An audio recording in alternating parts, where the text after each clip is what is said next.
I will talk a little bit about my experience, but you can refer to my LinkedIn profile. It's at the end of this presentation.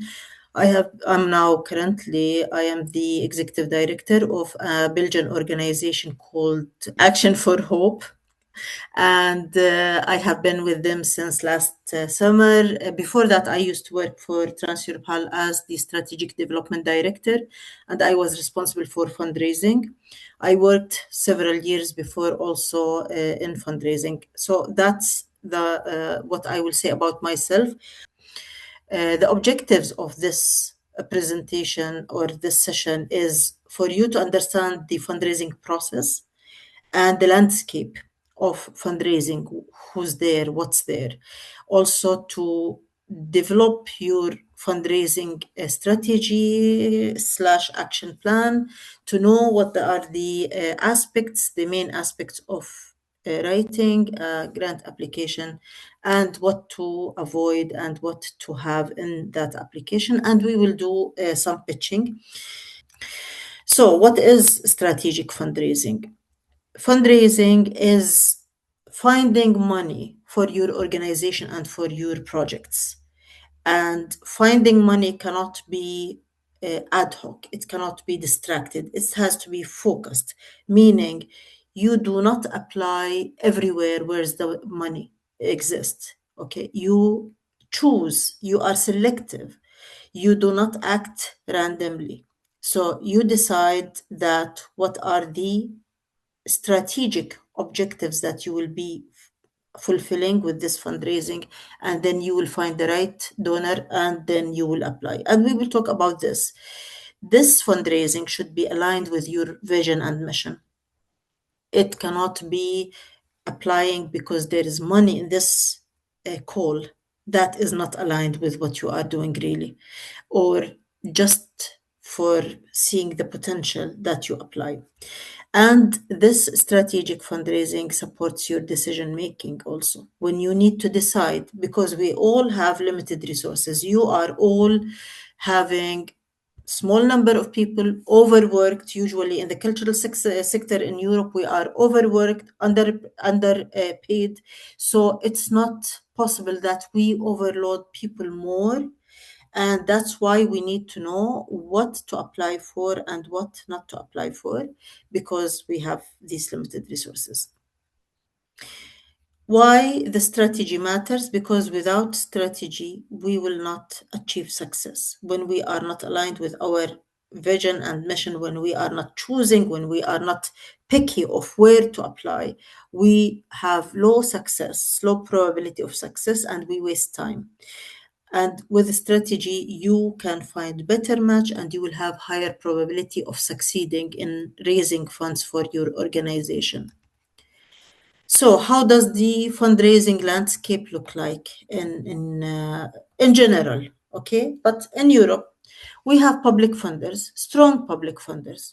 They give large grants, but they are bureaucratic and they require a lot of formalities. The applications are extensive, the reporting is extensive, and the best known are the EU arms, the EU programs.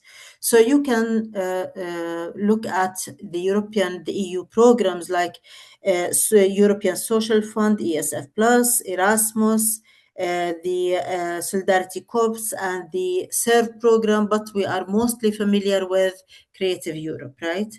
And these are painful applications, I'm telling you, because I have written a lot of applications to the EU programs. These are painful applications. They take a lot of, they are long in a way that I cannot describe. It's efficient. They are very long and they take a lot of efforts from different types of resources in the organization, from financial people, from project managers, and from different resources. So this is one type, the public funders. Also, there are the national ministries of culture, and there are the embassies. For example, the French embassy in your country, the German embassy, the Swedish embassy, they do have some money for arts and culture in the countries where they are. Regional and municipal authorities, of course, this is you know better about what region you are, what funds are there. So there are these public funders, and they give good grants, like good amounts, but the competition is very high, and the probability of success, of course, is low, and the formalities are killing.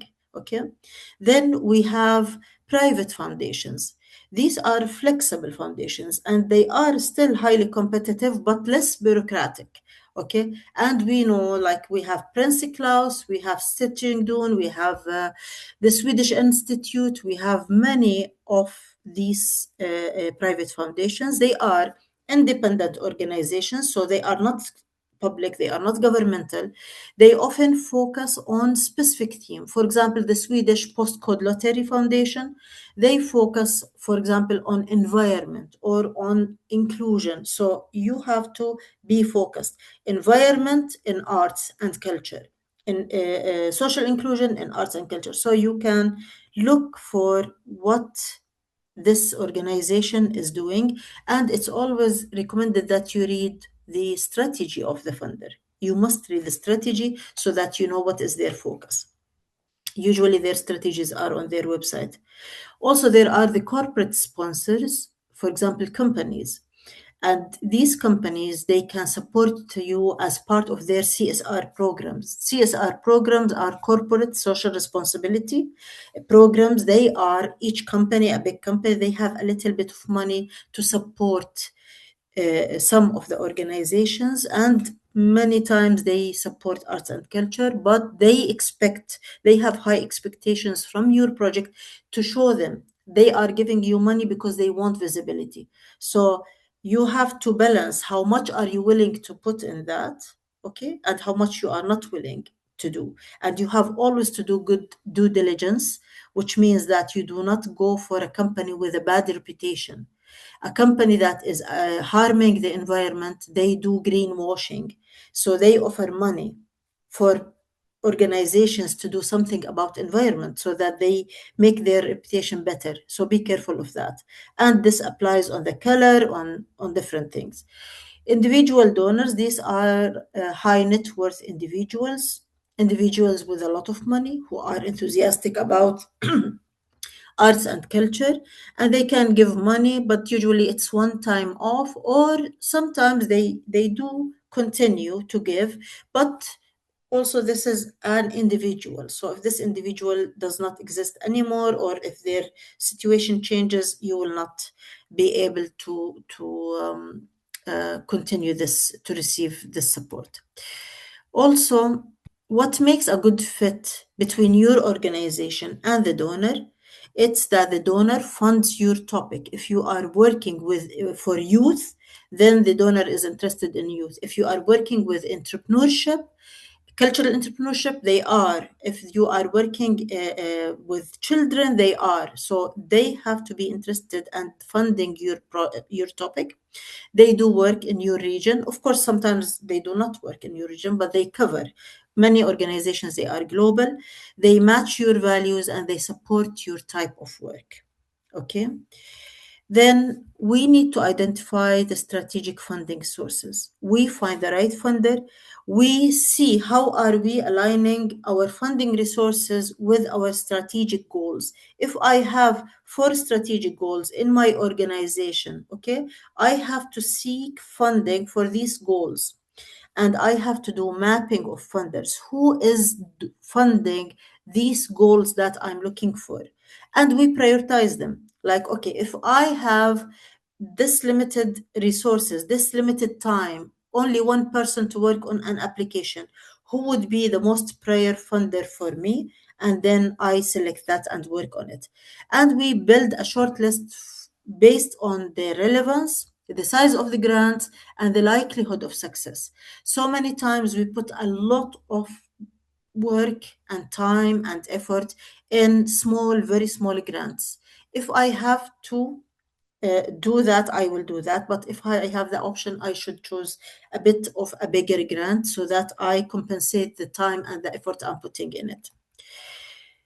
There is a process for fundraising. You start with researching who is there to support you, what are the funding opportunities, who are the funders, what are the calls, and then you connect, you build the relationship with the donor, you apply for the donor, and then you maintain the relationship with the donor. Researching, how do you identify the funding opportunities? First, there are donors that we all know about. Okay, we know the Creative Europe, we know Erasmus, we know, for example, many of the EU programs are unknown for arts and culture sector. There are so many. SERV, for example, is a less known, or people don't apply as much as Creative Europe. So everyone goes to Creative Europe. Everyone goes to Prince Claus, but maybe not many people go to Drosos. So you have to think and look for donors who are not extremely competitive. Not everyone is going.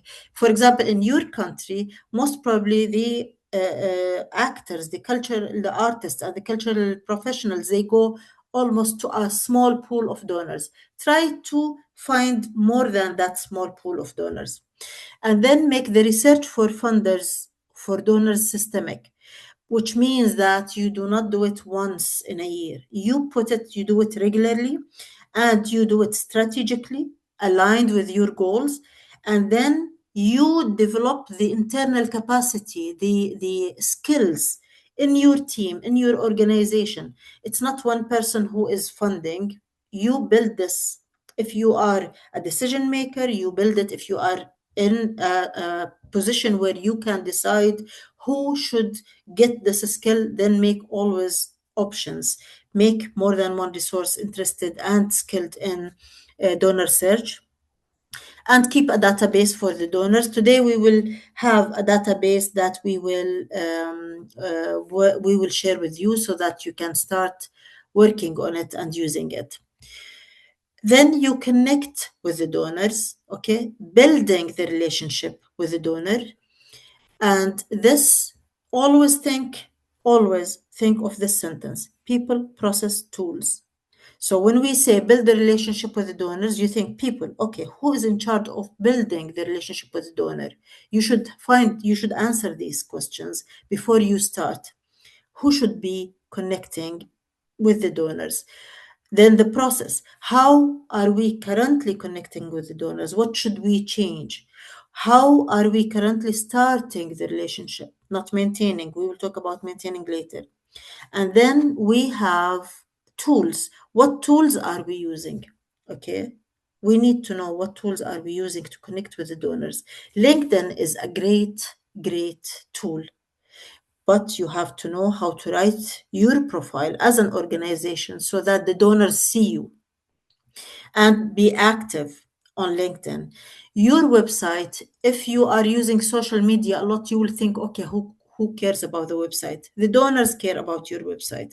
So if you apply, the donor will first thing go to see your website, okay, more than your social media. First, they will look at your website. Applying for the donor happens through a proposal, okay, funding proposal. And these are the components which most probably you are all familiar with. You should include a background about your organization, an introduction for your project. But the most important thing is that you bring a need, a real need, a problem that you identified. Okay. It's not something that you are assuming. You should put a base. Why is this a need? Why should they support you? And of course, you should have goals, specific objectives, and these should be quantified and qualified, and then target groups and beneficiaries. You should put the results that you expect from this project and how are you going to measure them. You should put detailed activities, implementation plan and timeline, and the risks. And don't be afraid of adding risks, because adding a risk will not show that you are weak or fragile. It shows that you are thinking ahead, and this is Risks always happen and the plans don't always go as supposed to be, but that's why we should do risk planning and risk management and the budget. So these are the basic components of any funding proposal. In your funding and proposal, the most important thing is that you make it easy to read. Don't make it painful for the donor to read your application. You have to have sharp objectives, outcomes, outputs, activities, and structure. And when I say sharp, it means that if anyone reads this, it should be clear. What is your objective, the overall objective, and what are the outcomes? Okay, small impacts for each output. The outputs are the tangible outputs coming out of different activities. And then the activities, of course. Use clear language, use short sentences, make sure that your sentences are clear, and don't use the jargon, don't use these so consumed words that everyone is using thanks to AI. Don't, of course, use AI to inspire you to do your research, but always verify what AI is writing and never use the same language. I am in an organization where we receive more than 1,000 applications in every couple of months. And I know when I'm reviewing the applications, I see the same idea, the same sentence structure. So don't use the AI raw. Use it as a tool, but don't put the copy paste. Some people do that, believe me. A typo, a mistake in the language, a mistake in the spelling is not a big deal, but it gives a very bad impression to the donor who is reading your application that you did not care enough, really, to put enough effort to review your application. And then immediately they will think, if they are applying, if this applicant is sending me a proposal with mistakes, they did not review enough, they have logical mistakes, then my project, my money is not in safe hands. So the implication is the important thing. Finally, you need to maintain or nurture the donor engagement, the donor relationship. And this happens by being consistent. Consistent means regular communication with your donor. It's not that you apply, you get the money, and then next time they see you when you send the narrative and financial report. It means transparency, clear reporting, engagement, make them feel they are part of the project. And this is where many organizations and artists, they don't see this. Make them feel that they are part of your project and give them recognition they deserve and they want. Of course, when we say credibility is the most important thing, you are building a trust and your reputation is depending with the donors on how you manage the relationship. Most important practice is that regularly reporting to donors as per requirement. There are requirements. They ask you to report, so stick to the timeline, to the template, be carefully following the guidelines and especially the communication guidelines they are asking you. And then this is what builds the rapport between you and the donor. So be careful how to nurture the donor engagement. You send the reports. Reports are not enough. You want them to be engaged, but how can you do that without being too pushy? Invite them to premieres, invite them to exhibitions, to the events that are part of your project. Also, acknowledge them publicly on your website, in your programs, in your social media. Offer them something else. For example, if there are artist talks or rehearsals, just send to them if you like to attend. This rehearsal is happening in this city. They feel good.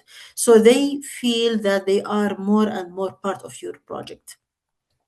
Now we will get to the fundraising plan. This is where you put all the information in one place, and this focuses on the priorities. What you do is that you put everything in one place. You would identify the funding source, whether that is an organization, it's an EU program, it is a charity, it is an individual donor. You put all donors here and you add the website. And if there is an open call, you put the call website also. Then you say the application process. Some you need to add information. Not every time you will go and click to go to the website and to read. So you will say, okay, this is an online application and there is a requirement for co-finance. So if you don't have co-financing at this time, you will not go for this donor. And then you add the application deadline if there is a deadline, or you put there is an open call, like open calls 10 times each year. If there is a specific date, you put it.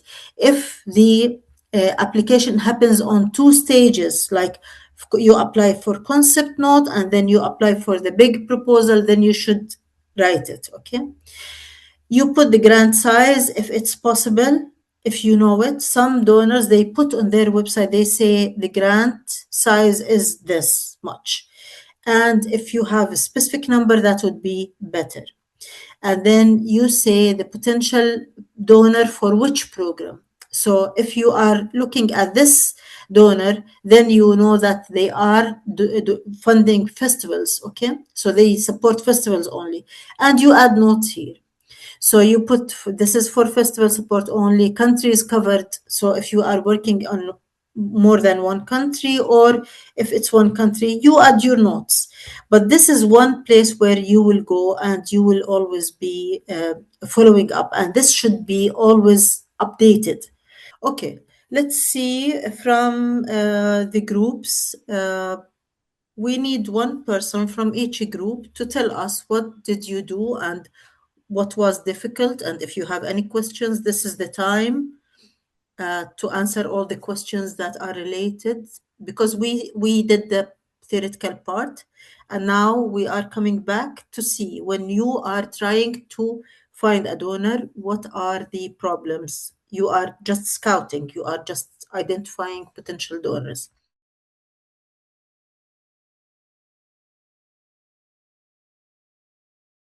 This is a good thing that you entered this group and you were discussing. So you were usually focusing on regional and public funding, and now you saw that there are other private, maybe, and other public also organizations.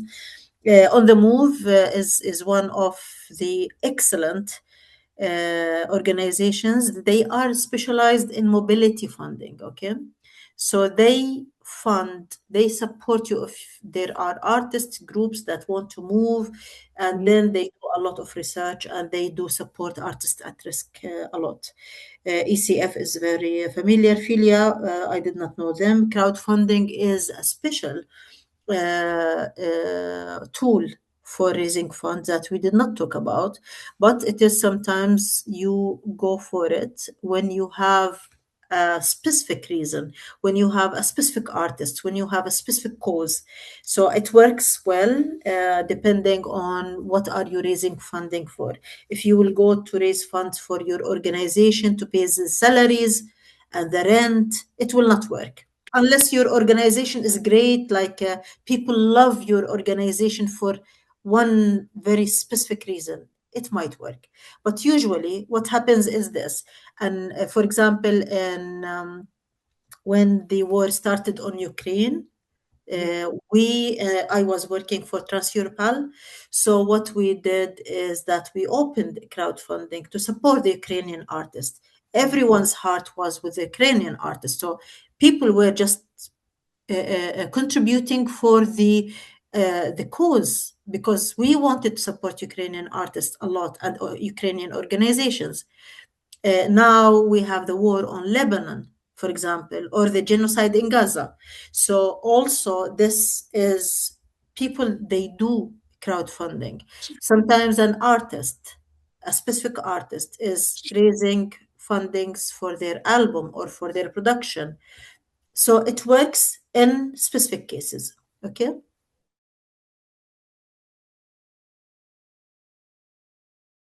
This is our challenge, all of Yeah. us as people working in the arts and culture sector. This is the main challenge for us, is that most of the donors, they want to support a project Mm. because projects are sexy.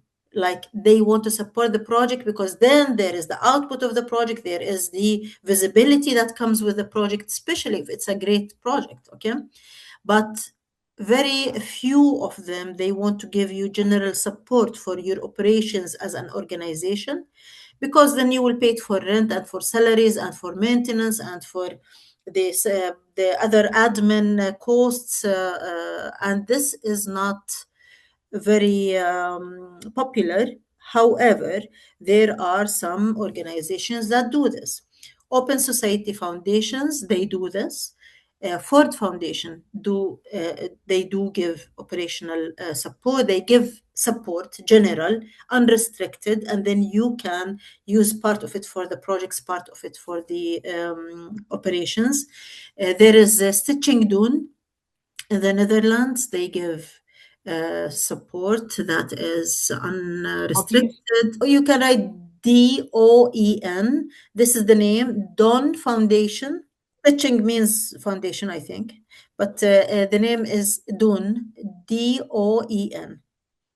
So they do give some of the they cover, they give grants for operations. Also, all other donors, for example, the Switch Institute. You know, the Switch Institute, they have, for example, a program for Eastern Europe, specific for Eastern Europe.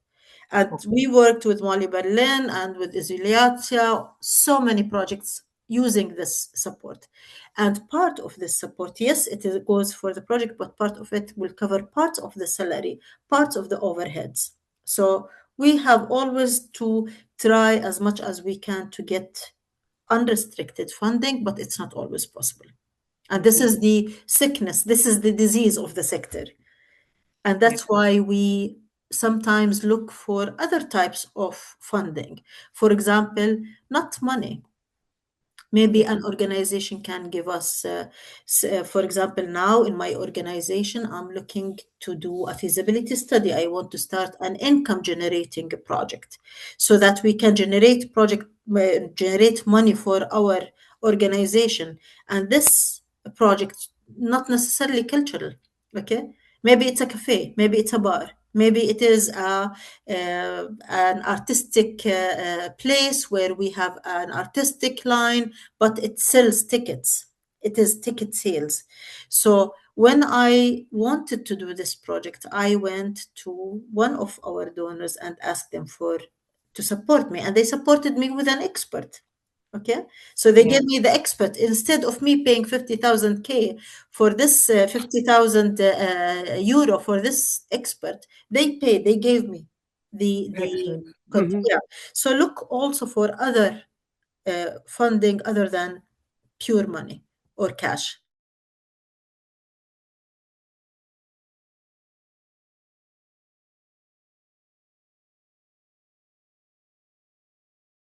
The cultural heritage is, and also there are funders who fund intangible cultural heritage, and some of them only fund tangible cultural heritage. I advise you also to look at Cultural Emergency Fund if you are not yet familiar. I'm putting in the links in the Cultural Protection Fund is a fund that gives internationally. They are by the British Council and they do give large scale multi-year funds for heritage. Also, there is Gerda Henkel. I will write the name. And they have a certain program. Gerda Henkel. They have a certain program that can be funding heritage. So you also can take a look. I put it in the chat. Okay. So what I want to say is that you reach out, you read their strategy, you make sure that you know exactly what they are funding. And if this is aligned with you without you changing your mission or your values, then this will be a great match. Okay. Perfect. So we have a few of these, and obviously you reach also to other very interesting ECF, Aleph, Europa Nostra. Of course, you are familiar with Europa Nostra, and also the European, the EIB bank. It's a bank. Sometimes they give loans, not only funds.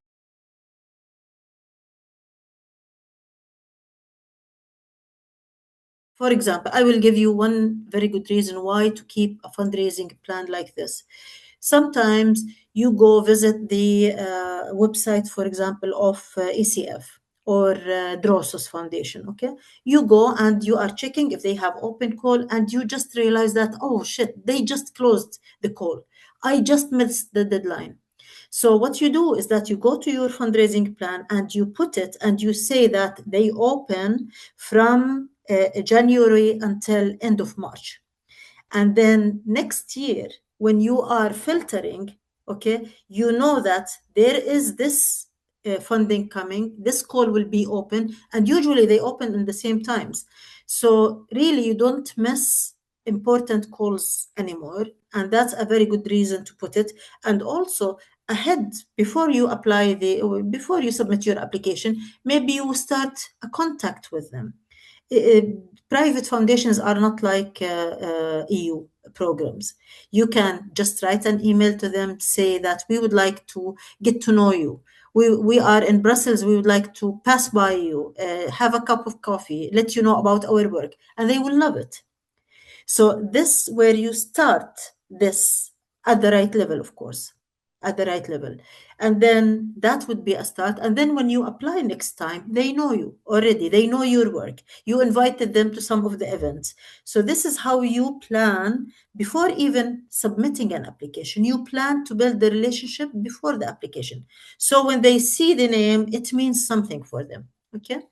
I am aware that we are not, we will have to squeeze the next exercise, but it is not as important as this one. So I would like to dedicate full time for this one, okay, until we finish, and then we will do the pitching a bit shorter, especially that we are not as many as before. So in general, this is a good database to keep for your organization. It's good that there is one person responsible for making this updated and updated on regular basis, that is announced, like we update this every month, or we update this every quarter, or we look at this every week. So it has to be one owner. The agency is one person, even if the others are writing proposals. Be sure that the owner is one person. Others can contribute, but this person is responsible for chasing others to contribute or to update or to add input. Now we finished the fundraising plan, we developed it. Pitching. What is pitching? Before I put, pitching is when we are having very limited time to say something about our project. Okay. What happens is that sometimes we are in an event, we are in a festival, and then the next person standing next to us having their beer is one who's working for EU, or one who's working for a foundation or a donor, or maybe someone, a private investor who would like to fund arts and culture. So usually we think it's very clear what we are doing, who are we targeting, what is the objective. Actually, when you try to put it in words, it's not as easy. So let me walk you through this pitching. It is a compelling opening. Always you catch the attention of the person you are talking to by, you are now talking either about your organization or your project. Okay. Sometimes the organization is focused on one cause. Sometimes the project is the one that is focusing on one cause, and other projects are focusing on other causes. So what we do is that we start our talk. Remember, this is not storytelling at large. This is a time limited uh, uh, window where you can talk about your project or your organization. So you need a very interesting, catchy opening, something that makes the person in front of you want to listen to you. But this should not be complicated. It should be clear and simple. Okay. Simple in terms of, like, people usually you will find this opportunity in by coincidence, by in a conference, in a party where there is not much time. So you have to keep it simple, okay, but clear. So you start by this opening, and then immediately you get into what is the problem that you are handling as a project. What are you solving? And it's always clear when you are solving a real problem or an imaginary problem, because it reflects on how convinced you are when you are saying it. And also you mention in this, what is the target group, who are you solving this problem for, and then immediately you say how you are solving this issue or this problem, and why are you unique as an organization? What's different about you? Like you, for example, you say, okay, I am special. I'm in Ukraine. I'm on the ground. I am working not in Kiev, but in smaller cities. I'm working with displaced communities. I'm handling the issue of, for example, youth engagement with democracy. So you say something about what is special about you. Why should they fund you, not fund someone else?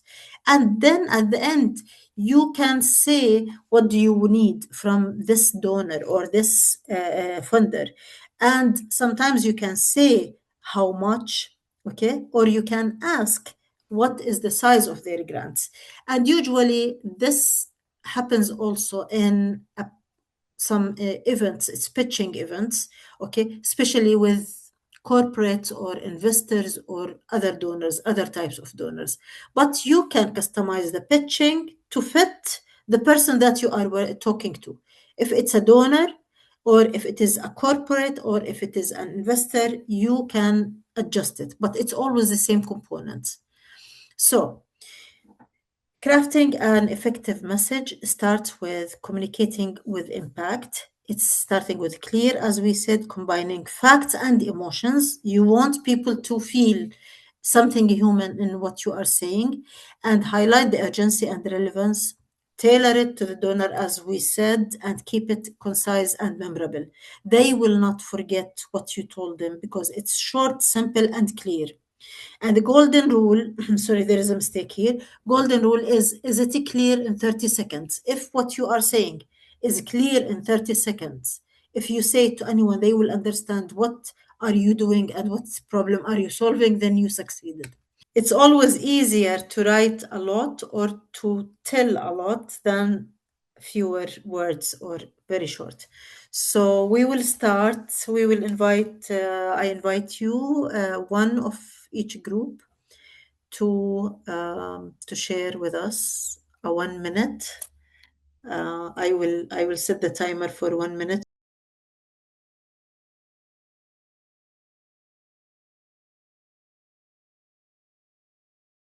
So you took a little bit more than 1 minute, but it's clear. You did not start in a like a very catchy way, but you simply described the project, and it's a beautiful project, I have to say.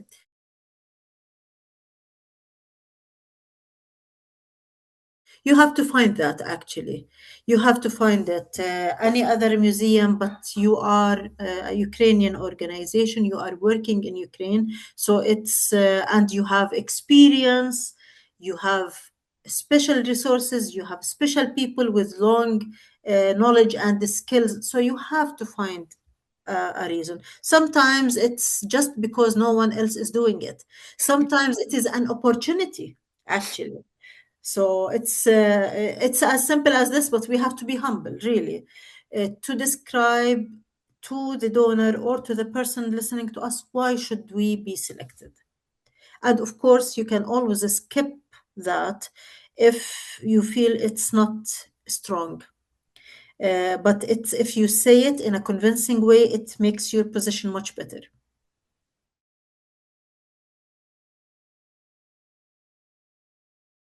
I think I missed the problem. Like you said, there is an abandoned building, you want to utilize it, but are you solving a problem or is it an opportunity that you want to seize?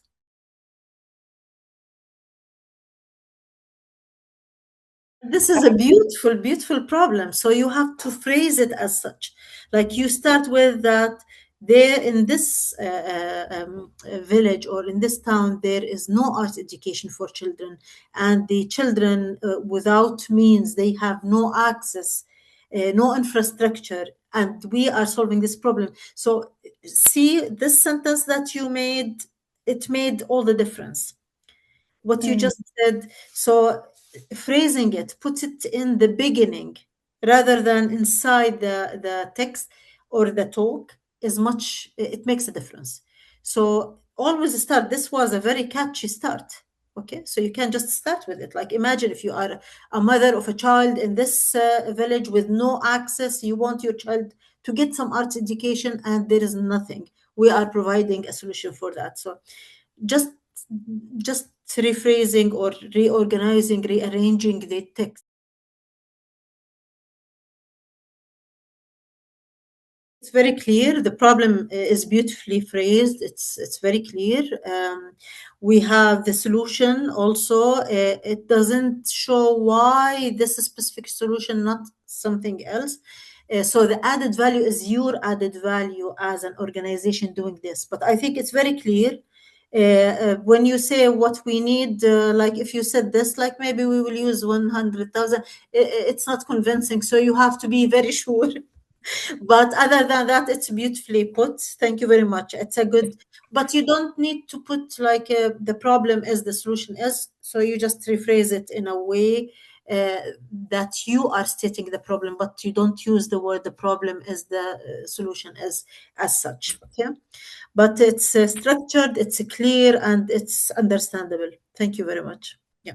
So very briefly, so that not to take your time, yes, the EU funding, there are so many programs that are accepted. For example, the ERDF, European Regional Development Fund, they accept this. Also the ESF, also the Interreg, which is the most famous program, but even programs like Horizon, they accept the participation of different types of organizations, including public authorities.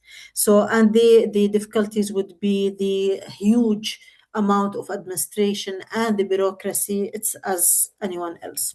So this is very briefly. And of course, you can always go to the EU funding portal where all the information is there. You can filter by program, filter by topic, filter by open or closed calls. Thank you.